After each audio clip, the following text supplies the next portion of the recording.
Hi friends, ఓం సాయిరామ్. బాబాగారి ఆశీస్సులు అందరిపైన ఉండాలని మనస్ఫూర్తిగా కోరుకుంటూ ఇక ఈరోజు వీడియోలో బాబాగారు అయితే ఒక మంచి సందేశాన్ని మన ముందుకు తీసుకొచ్చారండి. ముందుగా సాయి కుటుంబ సభ్యులందరికీ కూడా ఆ బాబాగారి ఆశీస్సులు అందరిపైన ఉండాలని, ఆరోగ్యంగా బాగుండాలని మనస్ఫూర్తిగా కోరుకుంటూ ఇక ఈరోజు వీడియోలో బాబాగారు ఏం చెప్పబోతున్నారో చూద్దామంటే, తల్లి, ఈ గురువారం నాడు నీ సమస్య తీరిపోయే పరిష్కారం చూపిస్తాను.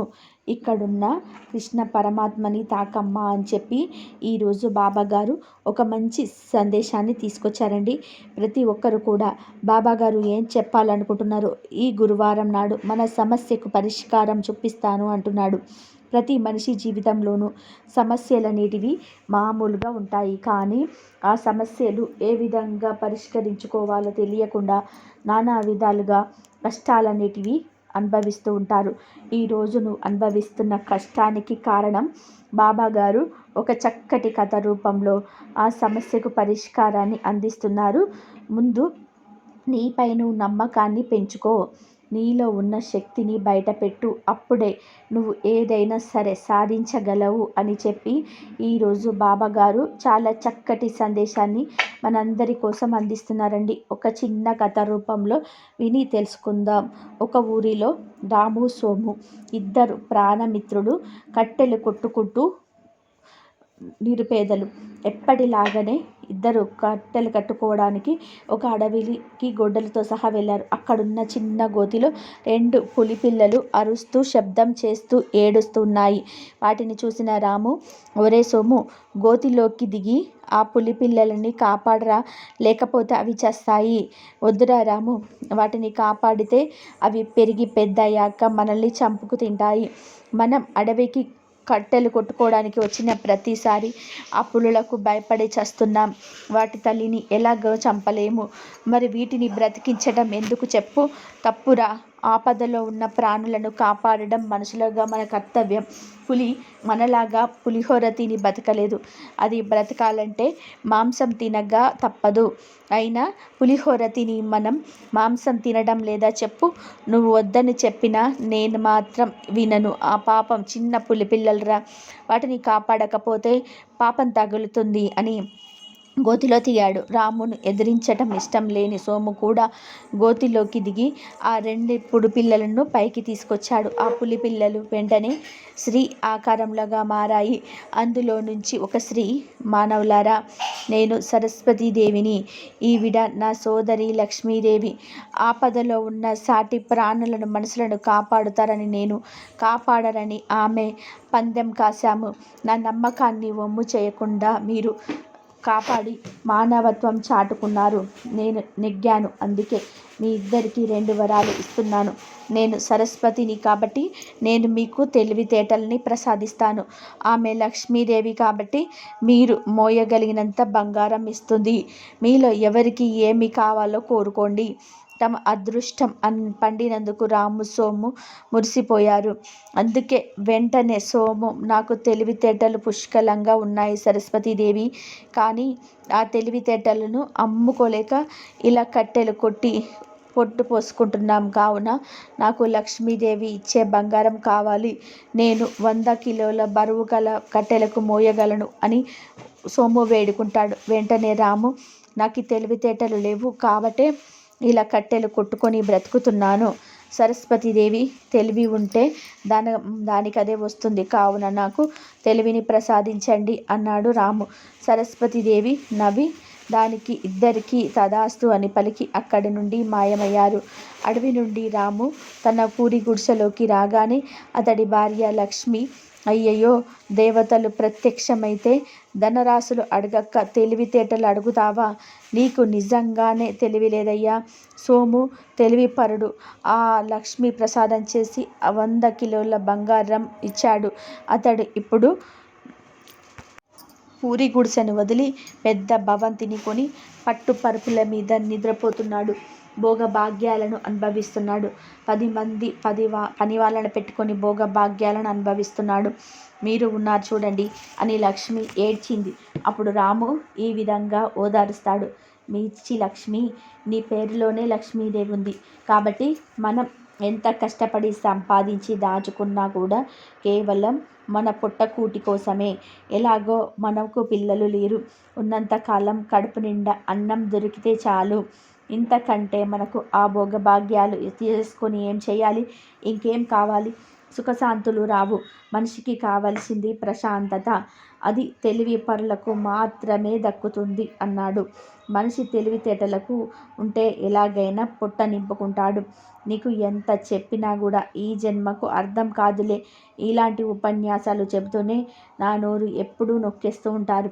చేతకాని వాళ్ళే ఇలాంటి ఎప్పుడు అంటూ ఉంటారు అని తన భార్య లక్ష్మి ఎంతో బాధగా, నేను ఈ పేదరికాన్ని అనుభవించలేను.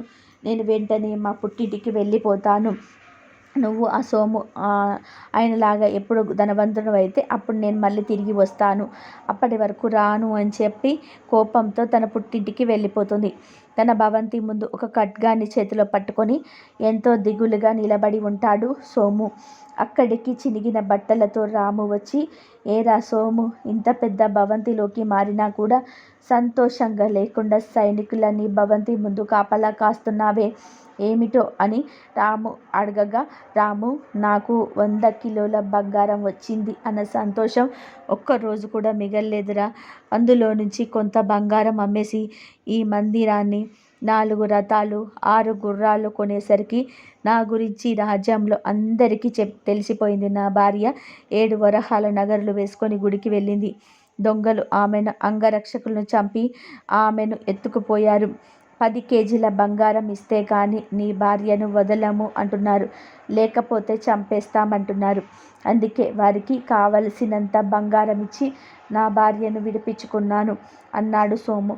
ఇక రాము బాధపడి, అయ్యో పాపం, నీ భవంతి ముందు కాపలాదారులా ఉండకుండా నువ్వు సిపాయిలా కాపలా కాస్తున్నావే, ఎందుకు? అప్పుడు సోము ఇంకా దిగులుగా ఇలా అంటాడు, నా దగ్గర బంగారం ఉందని అందరికీ తెలిసిపోయిందిరా. నా భవంతిలోకి దొంగలు పడి కొంత బంగారం ఎత్తుకుపోయారు. అందుకే 8 మంది సైనికులు ఈ ధనానికి కాపలాగా పెట్టాను. కానీ ఆ కంచె చేనును మేస్తున్నట్టు ఆ కాపలాదారుల్లో కొంతమందికి చెడు బుద్ధి పుట్టి తలుపులు పగలగొట్టి అంత బంగారాన్ని దోచుకున్నారు. అడ్డుపడినందుకు నన్ను చావు దెబ్బలు కొట్టి పారిపోయారు. త్రుటిలో నా ప్రాణం తప్పించుకున్నాను. అందుకే నా ధనాగారానికి నేనే సైనికులా మారాను. రాత్రి పగలు కాపలా కాసి కాసి కృషించిపోతున్నాను. మనశ్శాంతి లేకుండా పోయిందిరా అని ఎంతో బాధనంతా కూడా వెలిబుచ్చుకున్నాడు సోము. మరి అలా నిద్రాహారాలు మాని కాపలా కాస్తే ఆరోగ్యం క్షీణించి చస్తావురా. ముందు ఆ ధనాన్ని రహస్య స్థావరంలో దాచుకో అన్నాడు రాము. అప్పుడు సోము, ఆ మధ్య నీకు బట్టి విక్రమార్కుడి కథ చెప్పాను కదా, రాజుకు దొరికిన వజ్రాలను దొంగల కంట పడకుండా ఎక్కడ దాచాడు అని నేను అడిగాను. దానికి నువ్వు చాలా తెలివిగా ఒక పరిష్కారం చెప్పావు, గుర్తుందా అడిగాడు సోము. అలా అప్పుడు రాము, ఎందుకు గుర్తుకు లేదు, శ్మశానంలో ఒక సమాధిని నిర్మించి అందులో వజ్రాలను దాచితే ఎవరికి అనుమానం అనేది రాదని చెప్పానుగా. అవును, అది చాలా మంచి ఉపాయం. నా కోసమే అడిగాను. నువ్వు చెప్పినట్టు నేను నా భార్య కలిసి మా ధనాన్ని దాచుకోవడం కోసం శ్మశాన వాటిక వరకు స్వరంగం తవ్వాము. ఆ స్వరంగం ద్వారా మేమిద్దరం బంగారాన్ని శ్మశాన వాటికకు తరలించాము అన్నాడు సోము. అప్పుడు ఆ కవకనవి రాము, మరి ఇంకేమి, నీ బంగారానికి రక్షణ దొరికింది కదా. అప్పుడు సోము ఇలా అంటాడు, ఎక్కడ రక్షణరా తండ్రి, నేను పగలంతా ఆ శ్మశానానికి వెళ్ళి ఆ సమాధి మీద కూర్చొని కాపలా కాస్తూ పడుకుంటే నా భార్య ఒప్పుకోవడం లేదు. దయ్యాలకు భయపడుతుంది. నేను ఒక్కడిని పడుకోవాలి అంటే నాకు ధైర్యం చావటం లేదురా. కాబట్టి ఈ ద్వారం దగ్గర ద్వారపాలకుడిగా మారాను. నువ్వు కూడా నాతో వచ్చి రాత్రివేళ ఆ శ్మశానంలో పడుకోరా రాము. కావాలంటే నీకు మంచి జీతం ఇస్తాను. నీ పేదరికం పోతుంది. ఒక్కసారి ఆలోచించు రాము అంటాడు. ధనం కోసం శ్మశానంలో పడుకోండిరా సోము. అంతకు మించిన దౌర్భాగ్యం మరొకటి లేదు. నా వల్ల కాదు. నేను నా పూరి గుడిసెలోనే ప్రశాంతంగా నిద్రపోతున్నాను. నీలా కంటి నిండా కునుకు పట్టని జీవితం నాకొద్దు అన్నాడు రాము. ఇక సోముకి కోపం వచ్చి, నీకు 3 పూటల తిండి దొరకకపోయినా గర్వం మాత్రం తగ్గలేదురా. నీ భార్య నేను వదిలేసిన నీ అహంకారం మాత్రం తగ్గలేదు. నువ్వు నమ్ముకున్న తెలివితేటలు నీకు ఎక్కడ రక్షించాయి? ఇంకా ఎన్నాళ్ళు ఈ పేదరికంతో ఉంటావు అని నిలదీశాడు. ఒరే సోము, నా తెలివితేటలు ప్రపంచానికి తెలిసి నా కష్టాలు శాశ్వతంగా పోయే రోజు వచ్చేసిందిరా. సోము ఆశ్చర్యపోయి, నీకు లంకె బిందెలు దొరికాయా అని అడిగాడు. అప్పుడు రాము నవ్వి, కాదురా, దానిని మించిన తెలివితేటలు ప్రదర్శించే రోజు రానే వచ్చింది. మన మహాబలిపురం మహారాజు గారి శాసనం దండకం పోయింది. దానిని తీసుకొని వచ్చిన వాడికి అర్ధరాజ్యాన్ని రాసిస్తాను అని మహారాజు ప్రకటించారు. విన్నావా అని అడుగుతాడు. విన్నాను. దానిని వెతికి పట్టుకోవడానికి అతడితో పాటు చాలామంది పోటీ పడుతున్నారే, వాళ్ళకే దొరకలేదు. ఇక నీకెలా దొరుకుతుంది రాము అని అడుగుతాడు. నవ్వి, రేపు రాజ్యసభలో ఆ దండాన్ని నేను ప్రవేశపెడుతున్నాను. కావాలి అంటే నువ్వు కూడా చూసి తరించు. రాజ్యసభలోకి రాము శాసనం తీసుకొని వచ్చి మహారాజుకి ఇస్తాడు. సంతోషంతో మహారాజు, రాము ఎప్పుడు దొంగలించిన మా శాసన దండనం వెనక్కి తీసుకొచ్చి మా పరువు కాపాడారు. ఇంతకీ ఇది ఎక్కడ దొరికింది? సభలో మిగతా వాళ్ళు ఆసక్తికరంగా వింటున్నారు. రాము వినయంతో, మహారాజా, శాసన దండం తీసుకొచ్చిన వాళ్ళకి 100 వరహాలు బహుమతిగా ఇస్తానని నేను ప్రకటించారు. కానీ ప్రయోజనం లేకుండా పోయింది. కానీ అర్ధరాజ్యం ఇస్తానని ప్రకటించామని మీ మహామంత్రిని మీకు చెప్పినట్టుగా తెలిసింది. అప్పుడు నాకు అతడి మీద అనుమానం వచ్చింది. ఎందుకంటే మీలా రాజ్యాన్ని పరిపాలించాలని కోరిక ఎప్పటి నుంచో అతడి మదిలో ఉన్నది. అందుకే నేను అతని ఇంటికి ఇత్తడి సామాన్లు మాటలు వేసేవాడిలా మారువేషంగా వెళ్ళాను. అమాయకురాలైన అతడి భార్య సొట్టలు పడ్డ ఇత్తడి సామాన్లతో పాటు ఈ శాసనం దండనం కూడా నా ముందు పెట్టింది. ఏదో కుంటి సాకు చెప్పి ఈ శాసన దండనం నీకిచ్చి ఆ అర్ధరాజ్యం కాజేయాలని మహామంత్రి కుట్రను నేను భగ్నం చేశాను. కానీ రాము అనగానే ఆ మాటలకు మహారాజు చాలా సంతోషపడి, రాము, నీ తెలివితేటలు అనితర సాధ్యం. శాసన దండనం దొంగిలించిన మహామంత్రికి ఉరి తీస్తాను. నీకు అర్ధరాజ్యం ఇస్తున్నాను అనగానే అందరూ చప్పట్లు కొట్టారు.